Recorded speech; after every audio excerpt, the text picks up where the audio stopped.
غزہ کے ہسپتالوں سے تقریباً 600 سویلین مریضوں کو نکالنے کے لیے محفوظ راستوں کی فوری ضرورت ہے، الشفا ہسپتال۔ بحیرہ روم میں تعینات امریکی جنگی طیارہ گر کر تباہ، 5 اہلکار ہلاک۔ کینیڈا میں ایک ہفتے میں تیسری بار یہودیوں کے اسکول پر firing. Voice of America Washington سے اہم خبروں کے ساتھ سعدیہ زیب رانجھا۔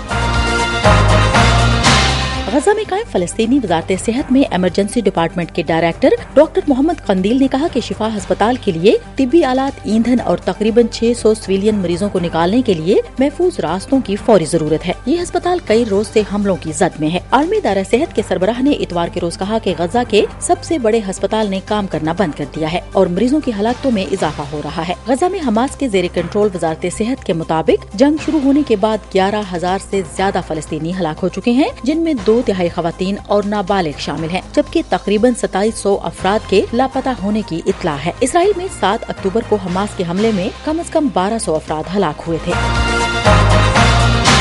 امریکی فوج کا ایک جنگی طیارہ مشرقی بحیرہ روم میں دوران مشق گر کر تباہ ہو گیا ہے، جس میں سوار 5 اہلکاروں کی ہلاکت کی تصدیق کر دی گئی۔ طیارہ اس وقت حادثے کا شکار ہوا جب وہ فضا میں ری فیولنگ کے لیے معمول کی مشق میں مصروف تھا۔ تاہم یہ نہیں بتایا گیا کہ تباہ ہونے والا طیارہ کون سا تھا اور جب یہ تباہ ہوا تو کہاں پرواز کر رہا تھا۔ صدر جو بائیڈن اور ان کی اہلیہ جل بائیڈن نے اس واقعے میں ہلاک ہونے والے فوجی اہلکاروں کو خراج عقیدت پیش کیا ہے۔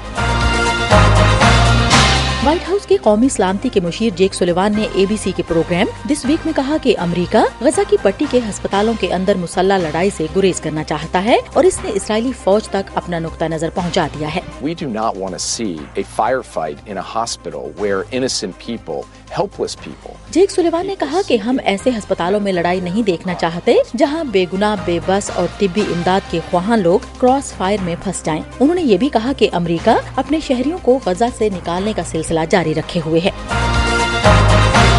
ہم وائس آف امریکہ واشنگٹن سے آپ سے مخاطب ہیں۔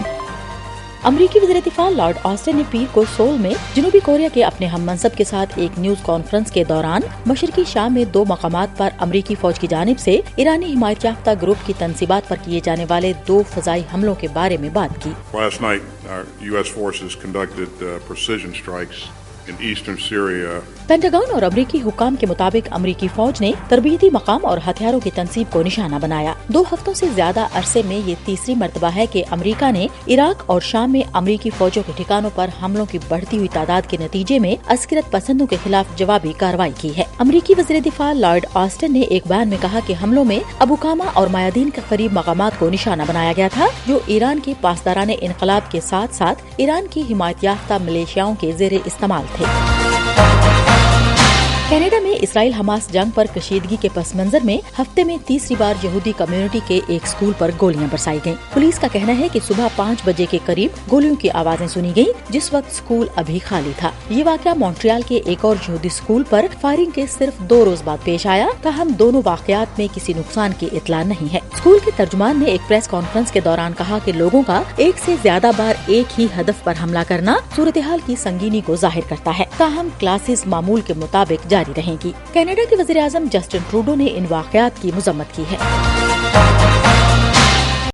حکام نے بتایا کہ شمالی بھارت کے پہاڑی علاقے میں سڑک کی تعمیر کے لیے بنائی جانے والی سرنگ لینڈ سلائیڈنگ کے بعد بند ہو گئی، جس کے بعد 40 کارکن سرنگ کے اندر پھنس گئے، جنہیں آکسیجن پائپ کے ذریعے سانس میں مدد دی جا رہی ہے اور کھانا بھی فراہم کیا جا رہا ہے۔ ریاست اتراکھنڈ میں پھنسے کارکنوں سے رابطہ بھی کیا گیا ہے اور یہ اشارے ملے ہیں کہ وہ سب محفوظ ہیں۔ دوسری جانب جنوبی بھارت میں ایک رہائشی عمارت میں لگنے والی آگ سے کم از کم 9 افراد کے ہلاک ہونے کی اطلاعات ہیں۔